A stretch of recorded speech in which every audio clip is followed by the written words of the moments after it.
In the name of the Father, and of the Son, and of the Holy Spirit. Amen.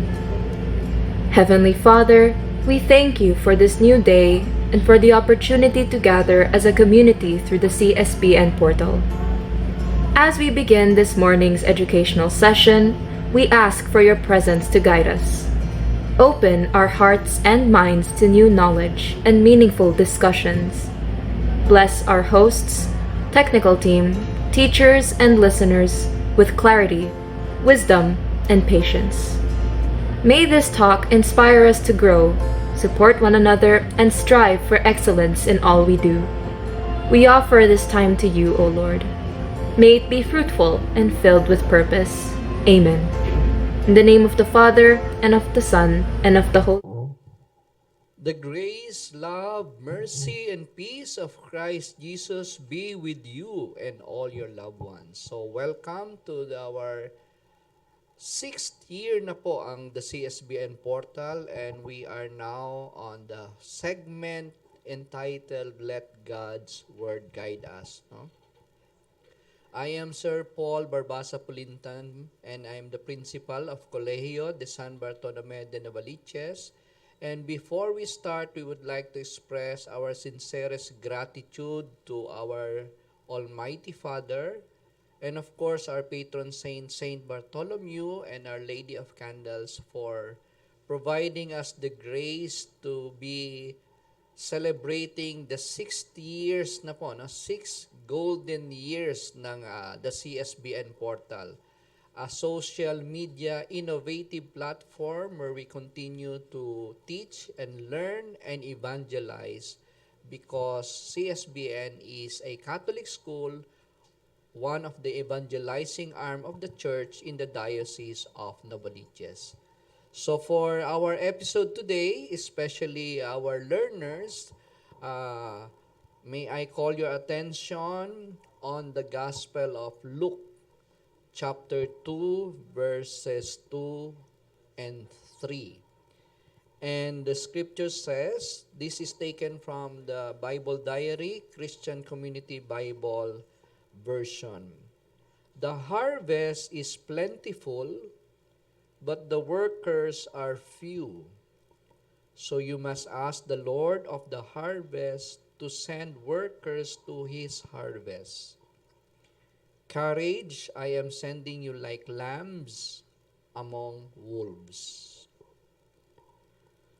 So this gospel passage that I have just read to you is often quoted, especially during celebrations of people who are members of the consecrated life or those who have been called to the vocation of priesthood or other ministry, no?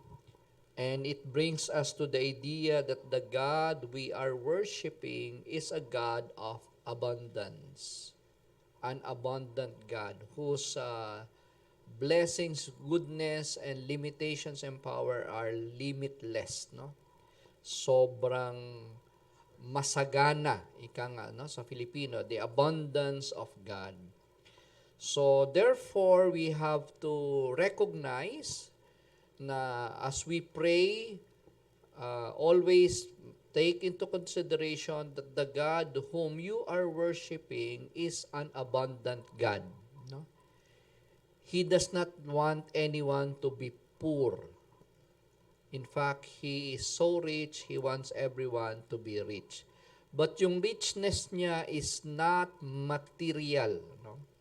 Hindi po ito usapin ng salapi.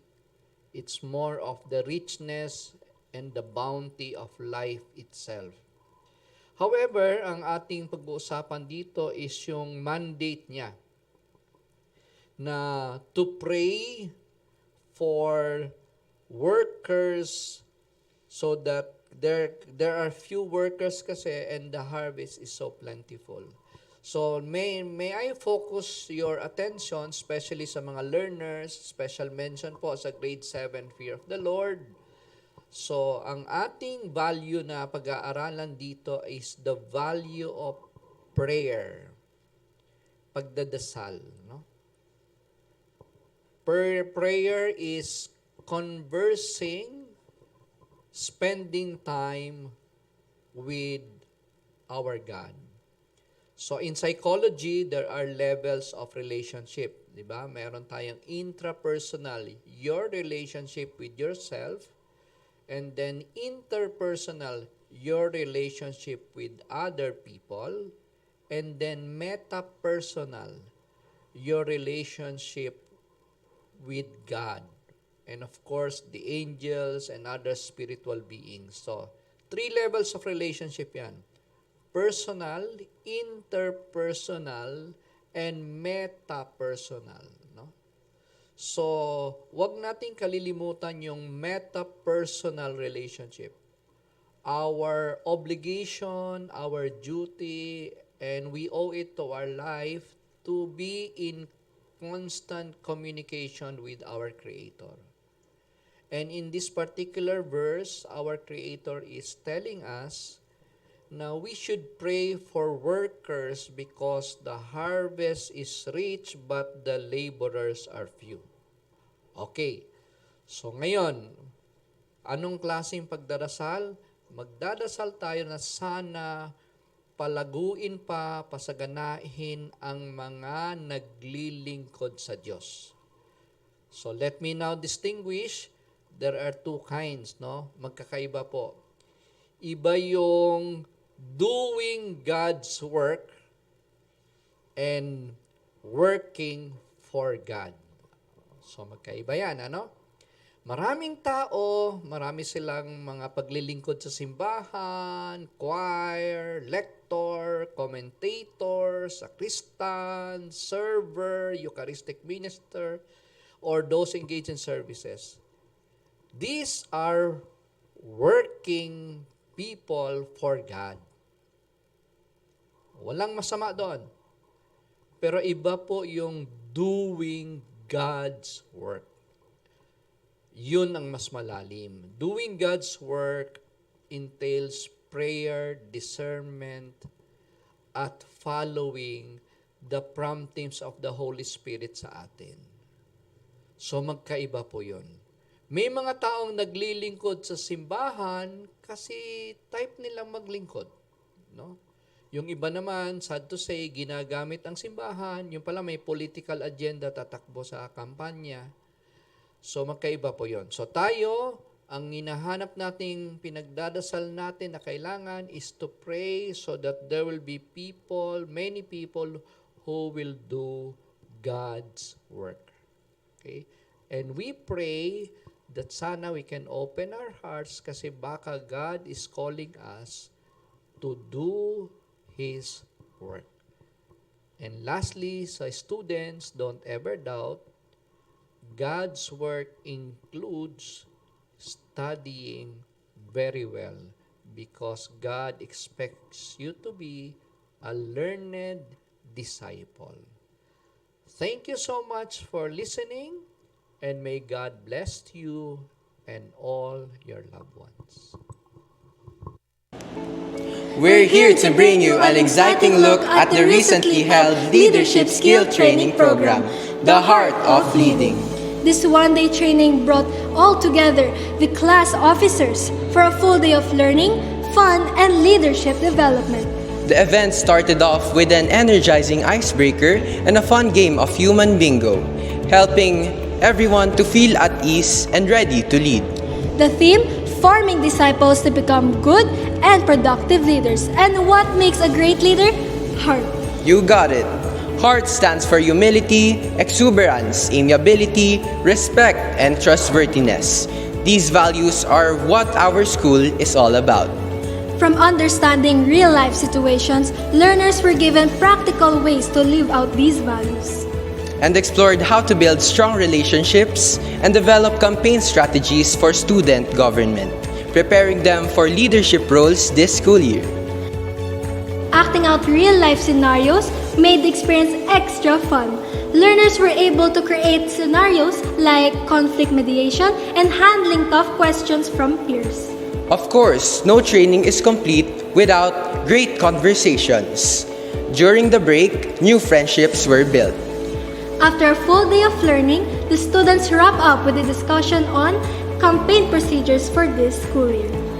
And of course, they all help clean up because leadership means responsibility. It was truly a day filled with laughter and learning. We witness future leaders take their first steps guided by heart.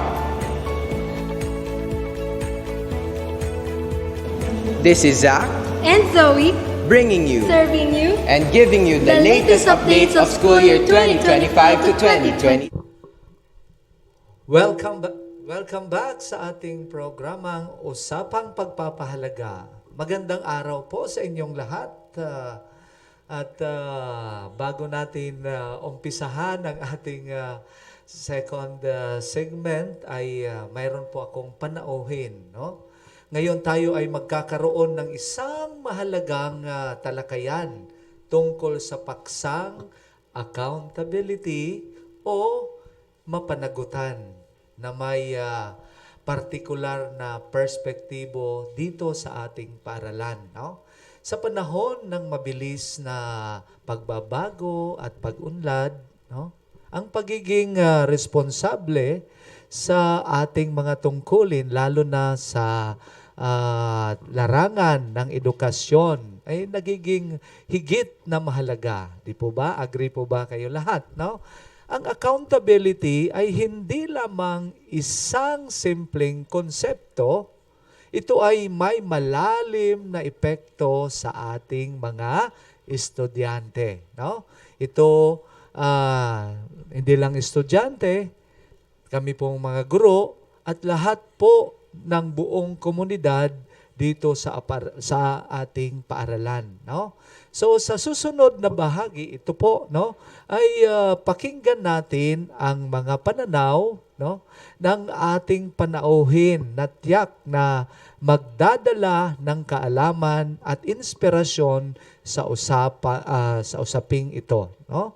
So welcome sa ating panauhin ang aking mag-aaral mula sa grade 10 humility na walang iba kundi si Mr. Obi-Wan H. Del Rosario. Kumusta ka? Okay lang naman po ngayon, sir. Okay lang. Yes, sir. So, bago mo ipaliwanag yung ating paksa ngayong usaping pagpapahalaga, ay batiin mo muna yung mga fans dyan. Sige, lalo lang yung mga magulang, mga kaibigan, at mga magkaklase. Sige. Good morning po sa inyong mga manonood ngayon, students, parents, and lalo na yung sa section ko, humility. Shoutout po sa inyo.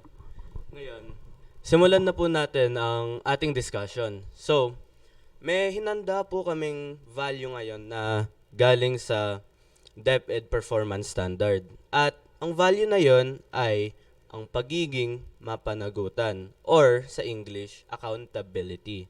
So, ano nga ba ang meaning ng word na yon?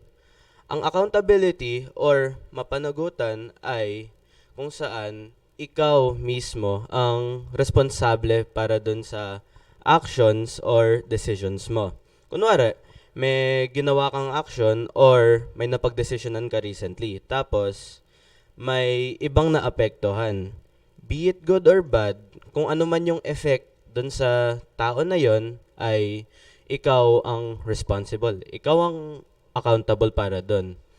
Ngayon, ang responsibility at accountability, yes, synonymous siya, pero yung accountability ay mas malalim. Bakit? Kasi ang accountability, it's like you're taking ownership of your action or whatever you did. Kunwari, in my case, maa-apply ko ang accountability sa scouting kasi ako ay elected officer para sa senior scouts. Mainly outfit scribe, which is basically a secretary position. Ako yung gumagawa ng letters, nagre-record ng meetings, attendance, and basically any paperwork na kinalaman sa scouting. Yun yung responsibility ko. Along with, nagtuturo rin ako sa mga members ng scouting during scouting time, mainly sa grade 8. Now, ang accountability ko naman ngayon ay kung ano yung tinuturo ko sa kanila. Kung ano yung pinapaliwanag ko tungkol sa scouting or ideals na tinuturo ko, kung ano man yung sabihin ko sa kanila, ako yung accountable para doon. Ngayon, may question kami na ifa-flash dito sa screen ngayon at pwede nyo pong sagutan via chat box. At kung may mga katanungan rin po kayo, pwede nyo rin po itanong sa chat at sasagutin po namin. Ayan. So, yung ating essential question ay pakibasa, Obi-Wan. Paano natin maipapakita ang tunay na accountability bilang mga estudyante, magulang o guro sa ating paaralan? Yun parang paano natin maipapakita yung ating accountability, ano? Yes, sir. Bilang mag-aaral, guro, o mga magulang dito sa ating paaralan. So, expect namin yon. Napakaganda yung paliwanag at sana po ay mayroong kayong natutunan. At sinabi kanina ni Obi-Wan na galing po yan sa DepEd na learning competencies doon na values formation. Kaya doon natin kinuha yung week 1 na values formation, which is accountability. Yan. So, klaro rin, sinabi mo po kanina, wala pa tayong nakikitang katanungan. So, yung kanina, responsibility,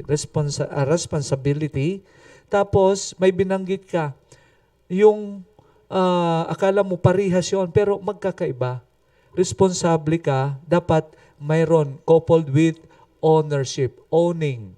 And then, yung malalim na sinasabi mo, accountable ka, the totality, no? Yung pagiging accountable sa lahat. Hindi ka responsable sa ilang bagay lang, kung hindi the totality, ikaw yung nagdadala lahat. Accountable ka, either sabi mo kanina, bad or good. Yes, sir. Yan. Diba? Tapos, na-mention mo pa, yung kanina bilang ano ka rito sa paaralan, yung sa Boy Scout. Outfit scribe po. Yan, no? Scribe po. Scribe. Parang secretary, sir. Ayan, secretary. So, saludo tayo sa ating mga Boy Scout kasi may officers na kayo. Kayo ay hindi, may tawag tayo rito sa paaralan. No? Red Centurions Red po yung tawag. Centurions. Yan. So, sa mga Red Centurions, mabuhay po kayo. No? Patuloy po yung ating accountability dito sa ating paaralan. Ibig sabihin, the common good. So, mayroon na tayo ngayon. Yan. Very good. No? Talagang receptive o talaga yung ating mga nanonood ngayon. Pakibasa, mayroong kasagutan na. From Camille C. Colobong. We can show accountability by being a good student. This is by doing homework, listening in class, and helping classmates who are having a hard time to understand the classes. Ganda naman ng sagot ni Yes, sir. Camille. At sabi nga niya, Zep Lukat. Yan ito, di ba? Ang ganda ng pangalan. No? Na by making wise decisions and being respectful and loving students. Kaya accountability with respect, with a heart. Yes, sir. Okay, yon. Sige, mayroon pa. Ganda. Dami, From Shana Noren Damaso. Maipapakita natin ang tunay na accountability sa paaralan sa pamamagitan ng pagiging tapat sa ating mga tungkulin, tulad ng pagsunod sa mga alituntunin at pagtupad sa mga responsibilidad. Mahalaga rin ang bukas na komunikasyon at pagtutulungan ng estudyante, magulang at guro upang mapanatili ang tiwala at kaayusan sa loob ng paaralan. O, di ba? Talagang sa mga sagot pa lang, talagang makikita nakuha yung paliwanag mo kanina. Yes, sir. Di ba? Yung kung ano yung ating paksa na accountability. No? Napakaganda. At yan po yung nakalagay po yan sa grade 10 na week 1 na competencies and values formation, accountability. Yes, sir. Yan. So, sa may so bago na mong basahin, actually, mayroon tayong pinapasagutan ngayon na nakapost, may link tayo na sasagutan ng mga learners natin from grades 1 to 6, mayroon. Iba naman ang question ng grade 7 to 12. So, part ito ng ating paksaan yung lesson po natin, itong ating portal is hindi lang po evangelization. Ito po yung tinatawag natin, kaparte ito ng ating online distance learning. Di ba? Yes, So, sir. yan. Mayroon kanina, basahin mo pa kanina. Ano Sige pa po. kanina? Sige. So, kung hindi naman namin nabasa at marami pang nagsusulat, sige, sa susunod siguro mamaya, later babasahin na natin. Kasi time's up na. Maganda po, abangan nyo yung mga susunod na yung episode. So, magandang umaga at God bless us all po. God bless po.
good morning everyone. I am Ma'am Patricia or Ma'am Pat, and I will be your host for the first episode of our year 6 of our CSBN portal. And now, today we set aside a moment not just to listen, but to reflect on matters that go beyond the surface, the matters that we need to ponder on. We have our first guest of this episode, and we welcome everyone. Let's welcome Ma'am Jane Zabala, the grade 3's mentor of St. Ignatius of Loyola and their science teacher. Good morning, ma'am. Welcome. Good morning, Ma'am Pat. Good Welcome. morning, everyone. Ayan. So we have our guest kasi meron tayong sineselebrate ngayong buwan. Alam ba natin kung ano ang ating ipinagdiriwang ngayong buwan ng Hulyo? Sige nga, pwede nating ilagay sa comment box kung alam natin ang sineselebrate natin. So si Ma'am Jane, ibabahagi niya ang ano bang sineselebrate natin, Ma'am Jane, ngayong buwan ng Hulyo. Okay, on month of July, we celebrate Nutrition Month. Yes, ayan. So dahil Nutrition Month, sobrang relevant ng ating topic ngayong araw. At ang ating topic ngayon ay understanding Go, Grow, and Glow Foods, the Food Pyramid, and Pinggang Pinoy. Ayan. So, para sa unang tanong, ma'am, unang tanong agad, sabak Yes. tayo. Kasi baka maubos yung time natin eh. Opo. Ayan. Oh, may mga nagde-direct pa sa background. Maya-maya po. Ayan. Sige ma'am, so unang tanong natin. What are Go, Grow, and Glow foods? And can you give one example of each? Okay, alright. Bilang month ng Nutrition Month ngayong July, okay, we are going to talk about Go, Grow, and Glow food. Okay, we eat different kind or different types of food every day. So, we have the Go foods that gives us energy. Example of those are rice, breads, cereals, or noodles. And then we have the Grow foods. Okay, these Grow foods are tawag dito, keep our muscles strong and our bones. An example of this are examples of those are meat, fish, okay, and then milk or yung mga dairy product natin, ma'am. And then we have the Glow foods. Yung mga Glow foods naman natin, doon natin makikita yung mga vegetables, fruits that we eat every day. An example is apple, okay, banana, malunggay, okay, those are Glow foods. Yes, ako paborito ko yung Glow food. Yan ang Same tayo. paborito ko, Glow food. Ayan. Bakit ba ma'am kailangan nating kumain ng Go, Grow, and Glow food? Anong makukuha nating benefit sa pagkain itong mga pagkain ito? Oh, just like what I said earlier, this Go foods, Grow foods, and Glow foods, okay, maintain or help us or help our body to keep us healthy, right? Okay, yung Go foods, sabi natin kanina, it gives us energy. The Grow foods that gives us our body muscle body and keep our bones stronger, and then those Glow foods help us to keep us healthy and maintain healthy body. Oo, tama. Pero ma'am, di ba halimbawa, pag sobra naman, hindi din maganda. Kunwari, puro Glow food, hindi rin yun maganda. Yes, okay. Dahil Glow foods are healthy. Okay, pero kapag yun lang yung kinakain ng body natin, hindi rin siya ganun kaganda kasi nga dapat balance lahat. Meron tayong supply ng Grow foods, ng mga kanin, yung mga batang kanin dyan. Tama, kailangan Tapos, nila yun. yung mga Grow foods, yung makukuha natin sa pagkain ng chicken, di ba? Yung mga protein, eggs, like those ones, Oo, ma'am. ma'am. Kaya meron tayong mga guide na ginagamit, di ba? Meron tayong tinatawag na food pyramid, Yes. tsaka Pinggang Pinoy para tulungan tayo malaman kung ano yung right amount of food, Food or that portion. we eat. Oh, yes, okay. The food pyramid that serves guide to us. Okay. Sa food pyramid, as we can see, what shape is that? Siyempre, yung pa-triangle. Pa-triangle, oh. Sabi doon sa food pyramid, yung bottom part, okay, dapat kumakain daw tayo no mas marami nun. We eat more of those. Okay? And then the tawag dito yung nasa gitna, the middle one, okay, we eat moderate nung mga food na yon. And then we eat less nung nasa tuktok. The smallest amount, okay? Example of those, yung mga mahilig sa sweets, okay, junk food, okay, those one, ma'am. Naku, guilty ako. Parang napagpapalit ko ata. Pero hindi yun maganda. Huwag niyo akong tutularan. Yes. So, Oo. oo. Tapos yung sa Pinggang Pinoy naman, Pinggang Pinoy is tawag dito. Yes, the plate. plate. Oo, plate Pinggang siya. Pinoy is guide also from DOH, Department of Health. Okay. Tinutukoy doon sa Pinggang Pinoy kung gaano lang karami yung or portion ng food na yung dapat kinakain natin. Sa Pinggang Pinoy, we have 1/2. Okay, dapat ng supply ng mga vegetables, ng rice, and then we have also the moderate, yung mga chicken, 1/2 din, 1/2 of it, yung mga grow foods, just like yun, yung mga fish or chicken that we eat every day. And then, 1/2, yung mga, ano yung 1/2 doon? Yung 1/2 of it is like yung mga, Ay, parang ano ma'am, 1/2 yung, Yung carbohydrates ba? Tama ba? Tapos 1/4.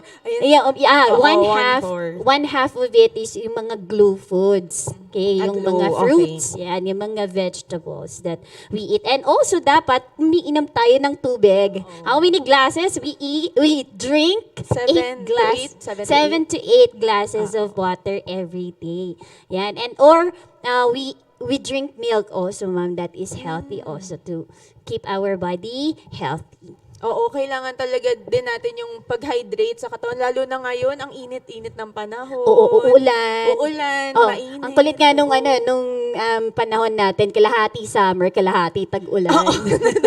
Ano na, climate change talaga in a day. Yes. Ayan. So, makikita po natin sa ating mga screen ang healthy food pyramid at ayan, kung ano yung mga right amount or portion ng bawat uri ng pagkain, yung go, grow, and glow food. Ayan, so malaking-malaki yung pula. Not every day ang junk food. Yes, so Ayan. bawas-bawasan. Oo, bawas-bawasan natin yan. Mm-mm. Okay, so ngayon ma'am, kung kayo yung magkakaroon or gagawa ng sariling pinggang Pinoy nyo, ano ba yung mga lalamanin ng pinggang Pinoy ninyo? Ay naku, dahil batang kanin ako, syempre sa Go Food ko, meron akong kanin. Syempre sa Grow Food, okay, I prefer chicken. Or sa, during breakfast, I eat 1 boiled egg. Tapos sa lunch, sinisikap kong kumain ng fruits and vegetables. Pero minsan, hindi ako nakakalabas to buy or hindi ako nakabaon ng fruits. Okay, so I always eat vegetables. Sometimes yung sinuserve sa canteen natin may kangkong, okay, malunggay, that's my favorite. Yun yung mga glow foods na glow food food. na dapat nasa pinggang Pinoy ko. Oo, sobrang supportive. Actually, sobrang supportive ng ating canteen para bigyan tayo talaga ng nutritious meal every day. Yes, every Ayan. day. So, sige, shout out natin. Ma'am, gusto niyo bang basahin ang mga star sender natin? Oh, I have my grade 4 student, Maria Alexa Mendez. Go Food is primarily composed of carbohydrates, providing energy for the body. Yes, that's correct, Alexa. That's right. Okay, and also we would like to shout out our star sender, Ma'am Daisy. Yes, Ito ba yung thank you nasa po. abroad? Tama po ba? Ay, hindi. Nandito lang. Yeah. Local lang. Okay. Ayan, hello po Ma'am Daisy, sorry. Ayan, so we also have a comment from Jana Kahalne. Go Foods provide energy to move your body. Examples are rice, pancake, and corn. Ayan, Batang Kanin, ma'am. Yes, Yun din yung Batang Kanin. example. Grade 4 ko din yan. Oo. Shout out, grade 4. Ayan, tapos yung Glow Foods naman, they keep our health stable. Examples are orange, banana, apple, ayan. And also, grow foods are foods that help you grow bigger and taller, like fish, nuts, eggs, and milk. Milk, yes. Those are Ayan. correct. Thank you, Jana, sa Yes. pag-share ng information. Ayan. So ngayon, ma'am, dako naman tayo sa mga fact or myth. Ayan. Yan. So, usong-uso to sa ano eh. Parang i-debunk natin yung mga kala natin tama o Oo. ano. Yan. So, unang fact or myth, all fats are bad for your health. All fats, some people think that kapag kumain ka ng fats are bad. There are actually good fat or healthy fats and unhealthy fats. Yung mga healthy fats, yun yung mga nakukuha natin pag kumakain tayo ng fish, ng nuts, ng avocados, and then we have the unhealthy fats, yung mga nakukuha natin pag kumakain tayo ng junk food, ng chips, yun, yung mga unhealthy fats. Okay, so, So, mayroon pala tayong healthy fats and unhealthy Yes, fats. so we just have to eat the right amount of fats. Okay. Sabi nga nila, anumang sobra ay nakakasama, Tama, syempre. tama. At so, all fats are bad for your health. It's a myth. It's a Ayan, myth, It's a yes. myth. How about skipping breakfast? Helps you lose weight faster. Oh no. It's a myth. Because myth pala yun. yes, kasi skipping breakfast is tawag dito eating breakfast keeps our tawag dito, that is our first meal after a long sleep. So, kailangan nating kumain or tawag to, give energy to our body to boost our memory, okay? Para to boost our energy para magpatuloy sa buong araw. So, do not skip breakfast. Tama. So, yung skipping breakfast helps you lose weight faster. It is a myth. And It's yes, ma'am. Oo, yeah. Actually, skipping breakfast makes you gain more weight. Because, ang tawag dito, kapag nag-skip ka ng breakfast in the morning, later ng araw, kunwari on recess or lunch, you keep on eating. Kakain ka ng mas marami. Oo. So, dapat meron kang kinakain sa umaga. Okay, tapos right amount lang din on lunchtime. And Okay. on dinner. So remember, skipping breakfast does not make you lose weight faster. Yes. And last fact or myth, eating only fruits and vegetable is enough to keep your body strong and healthy. Just like what I said earlier, glow foods are healthy, right? Pero hindi lang yun yung dapat i-sustain or hindi lang dapat yun yung kinakain ng katawan natin. We need glow foods and grow foods too to keep our body healthy, right? To maintain balanced diet para tawag dito, masustain yung body natin to keep our body healthy. Yun. Okay, so that's a myth. okay, that's a myth. So kailangan nating tandaan na right amount of everything. Yes, Ayan. ma'am. So moderate amount of everything. Go, grow, and glow. Hindi lang isang portion or isang kind of food. Ayan. Yes. Okay. So, ngayon, do you have any message or gusto mong i-impart, ma'am, na quote sa iyong mga estudyante, sa ating mga CS centurions, para mas maalala nila na, okay, dapat kumain ako ng Go, Grow, and Glow foods. To summarize siguro, I would like to leave you a note that Go Foods gives us energy. Okay, Grow Foods keeps our body, keep our muscles strong. And then Glow Foods keeps our body Bright, yes, and glowing. Yan. Ayan. So, tandaan po natin ang mahalagang quote na ibinahagi ni Ma'am Jane. Ayan. Palakpakan natin Yes, siya. go for Salamat. energy, grow for might, and glow to keep your body bright. Ayan. Thank you, ma'am. Ayan. So, meron pa po ba tayong oras? Ayan. So, saktong-sakto na ang oras natin. Ang oras natin kasama si Ma'am Jane. Maraming salamat po. Thank you. And we'll see you on the next segment. Thank you. We're here to bring you an exciting look at the recently held Leadership Skill Training Program, the Heart of Leading. This one-day training brought all together the class officers for a full day of learning, fun, and leadership development. The event started off with an energizing icebreaker and a fun game of human bingo, helping everyone to feel at ease and ready to lead. The theme, forming disciples to become good and productive leaders. And what makes a great leader? Heart. You got it. HEART stands for humility, exuberance, amiability, respect, and trustworthiness. These values are what our school is all about. From understanding real-life situations, learners were given practical ways to live out these values. And explored how to build strong relationships and develop campaign strategies for student government, preparing them for leadership roles this school year.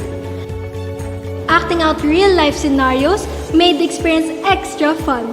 Learners were able to create scenarios like conflict mediation and handling tough questions from peers.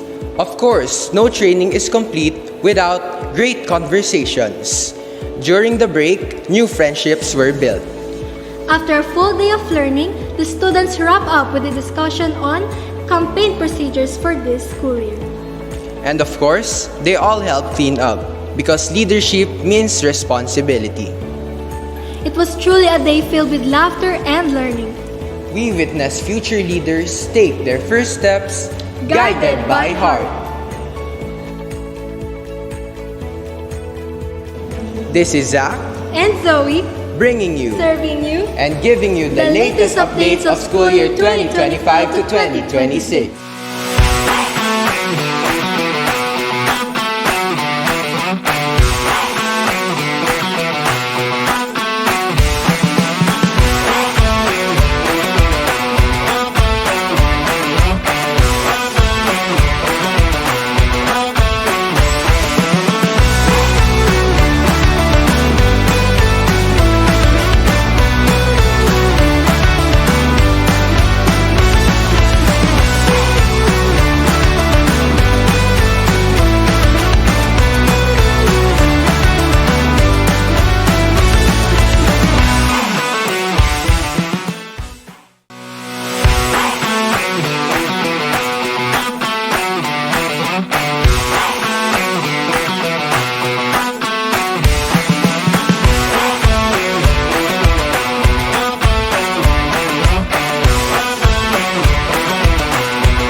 We're here to bring you an exciting look at the recently held Leadership Skill Training Program, the Heart of Leading. This one-day training brought all together the class officers for a full day of learning, fun, and leadership development. The event started off with an energizing icebreaker and a fun game of human bingo, helping everyone to feel at ease and ready to lead. The theme, forming disciples to become good and productive leaders. And what makes a great leader? Heart. You got it.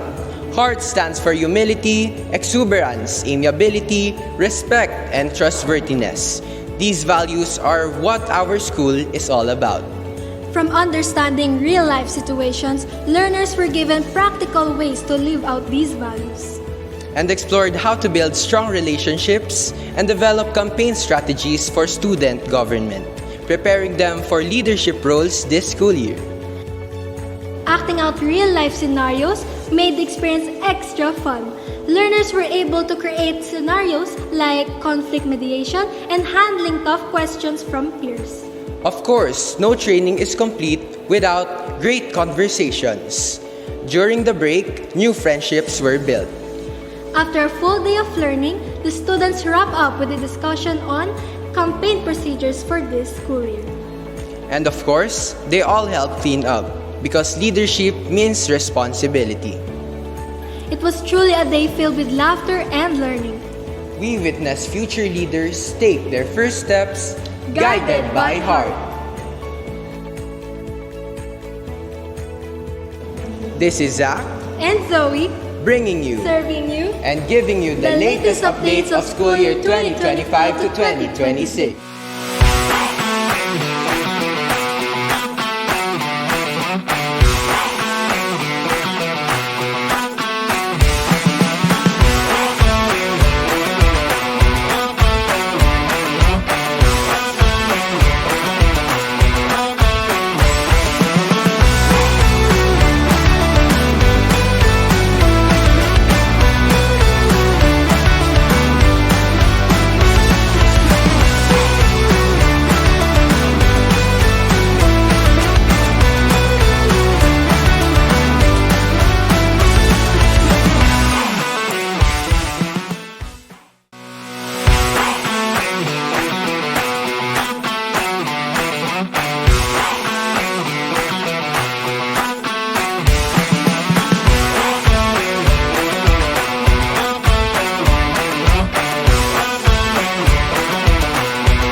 Welcome back.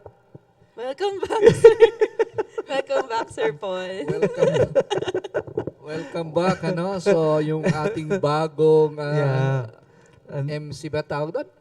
Main Ho- anchor. Host, Host. po. Host. Oh, Wow. yan. Tapos nagre-ready siya sa final song natin. Ayan. Yes. Kaya nga excited po si Sir Paul.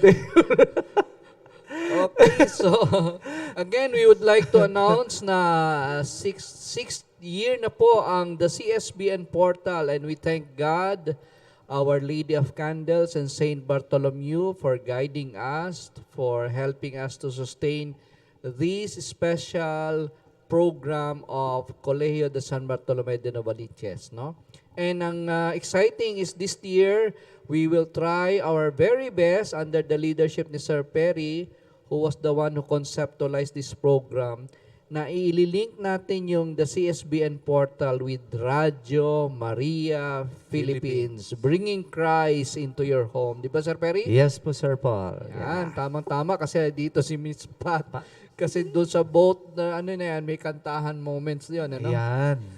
Bakit Mamaya po ganun? maririnig niyo po. Yes, yung, oo. boses si Ma'am Pat. Oo, so bagong member ng choir. Okay, so we have some few reminders, Sir Perry. Okay, Pat, pakibasa ka. Pwede po ba ito na lang gagawin ko? Okay. Attention viewers, to confirm your attendance or give feedback, please click the link below and fill out the form. Ayan, your response is important. So don't forget to submit before the live ends. Thank you. Yan. Wow, okay.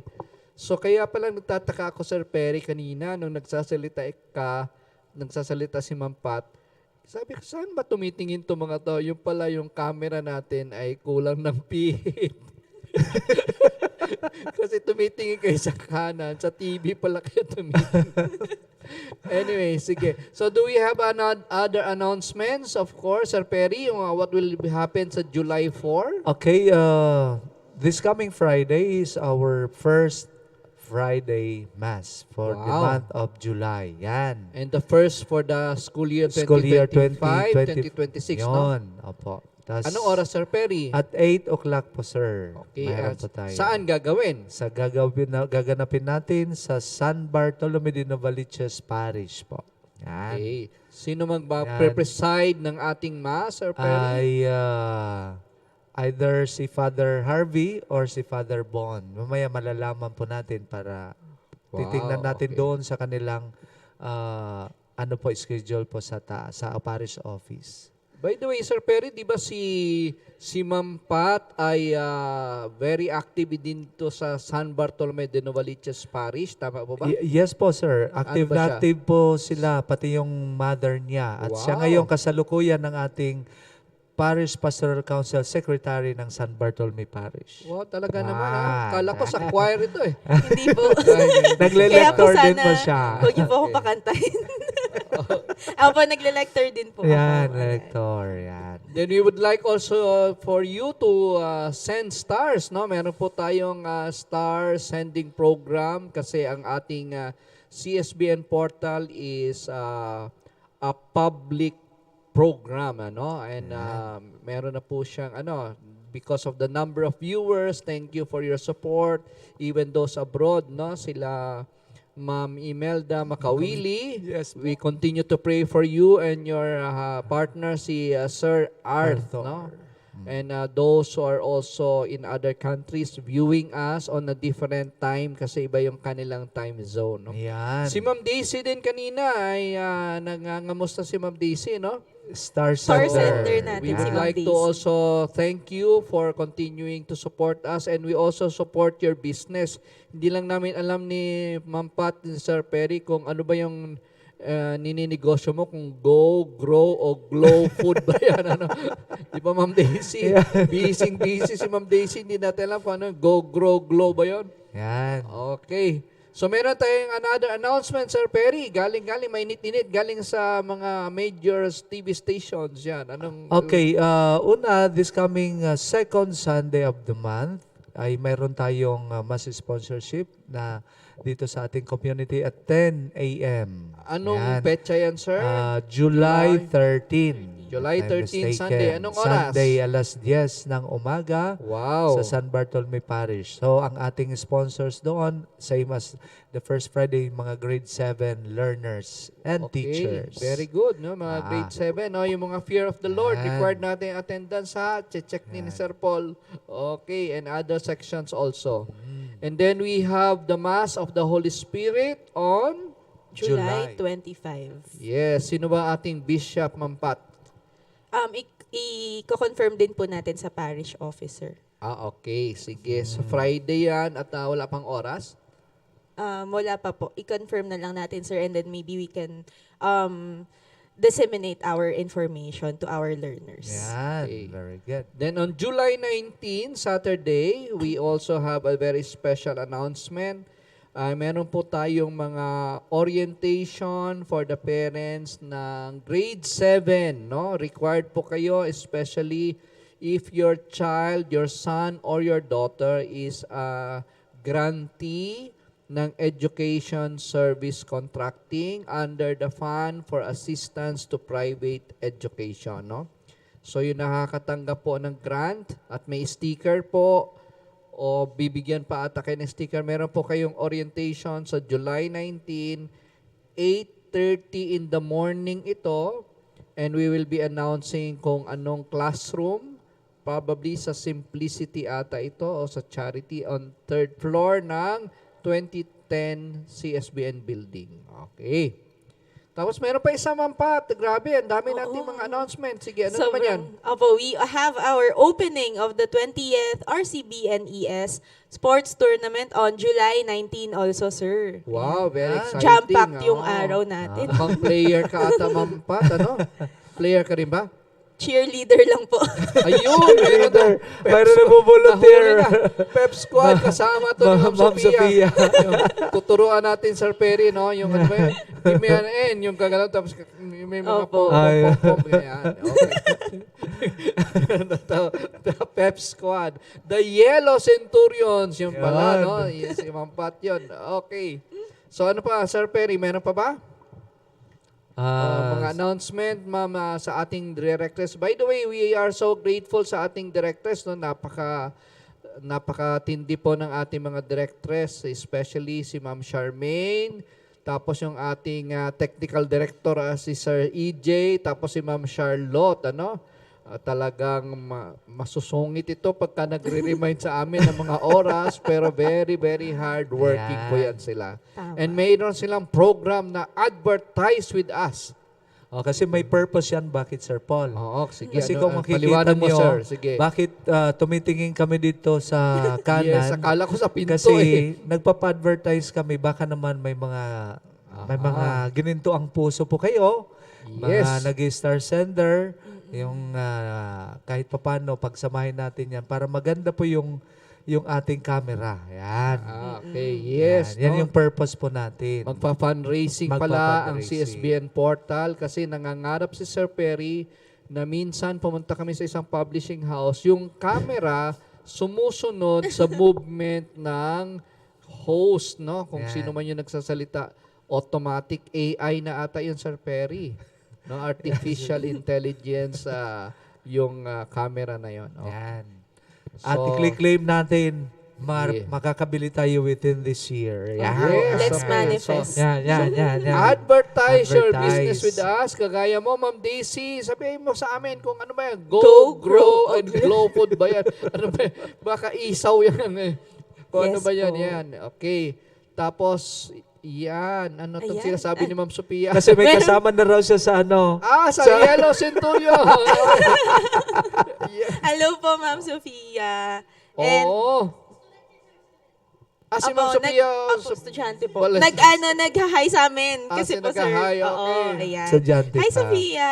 So, hi daw kay Ma'am Jane also. Also po, sir, I would like to have this time. Kasi kanina, sabi ni Ma'am Jane, hindi niya na-shout out ang St. Ignatius of Loyola, ang kanyang Wow. mga anak. Ayan, so baka daw magtampo, sir. So, Yes. shout out daw. Shout out St. Ignatius Shoutout of din Loyola. natin si Ma'am Jane, ano? Kasi naturuan Yes. niya tayo sa yung kanyang Go pyramid, Grow. no? Yes. Food pyramid. At Pinggang Pinoy, sir. Yes. Tapos, meron dito kay Austin Dennis Tolentino. Anong sinasabi niyan, Sir Perry? Happy Wednesday from grade 1 1 St. Benedict PM. Wow, grabe, no? So, yan. Galing, ha? At si Adriel Ken. Good morning po, Seven Knowledge. Okay. And then, si Kitty Chan. Ang dami. Ang daming pag-greet from Kitty Chan. Happy Wednesday from Kinder Justice PM session. Okay. Tapos kay Ma'am Eli Aradanas Romero. Kompleto talaga. Sige. Ayan, happy Wednesday from grade 2 AM naman. Yes. Hello. And then we have an alumni po sa CSBN that we will be needing your support, no? Part of semi-final list na po siya. Okay, one of our singers sa CSBN before, Yan. si Ken, no? Soon enough you'll be able to see yung tarpaulin niya and announce to you also na meron po tayong sa TV5, parang there's a program contest na singing, whatever, sing a talent ba yun, no? Ayun. Singgaling po sa Singgaling, Channel 5. yan. Opo, No? Channel Taga 5. CSBN po ang isa sa mga semi-finalists. Okay, no? Tapos tingnan mo, Sir Perry, nothing happens by chance, ano? Meron tayong star sender. Pakisigaw nga, Ma'am Pat, kung kanino galing yung star sender natin. Zaki Asistol. Yeah. Hello, our star sender. Yes. The look-alike ni Sir Perry yan, ano? Same DNA. Okay, so from Pineda, Marilyn, anong sinasabi? Happy Wednesday po, Sir Paul, Ma'am Pat, and Sir Perry. Yes, Yan. Happy okay. Wednesday. And we would like also to greet, tamang-tama, no? Meron tayo, no? Hindi po namin plinano, no? Pero napaganda po. I'm wearing a red jacket to all Red Centurions. Kasama na dyan si Obi-Wan, ano? Tapos si Sir Yan. Perry ay naka-blue. Yan po kasi ay maglo-launch si Sir Perry ng mga Blue Centurions. Tapos itong nasa gitna, yellow po yung kanyang buhok na konti kasi yellow Centurion siya. Kasama po siya sa Pep Squad. Isasama natin si Ma'am Pat. Opo. Talaga pong ang galing sir. Oo, Napasok pa natin yun. by chance. Ayan, opo. Okay. So, antabayanan po natin ang lahat ng mga ilo-launch nating Centurion. Ayan. Ito na yung kanta na sinasabi namin, Ayan, Ma'am Ma'am Pat. Pat. Okay. Bago natin kantahin, Kyle Sofia Carion sa grade 11, happy birthday. Happy birthday. Happy birthday. Yes, okay. Sige. Sir Perry, simulan mo na yung ating tono. In omnibus amare, in omnibus servire, in omnibus amare et servire, Domino, in everything love and serve the Lord. Goodbye. Goodbye. Bye everybody. Join us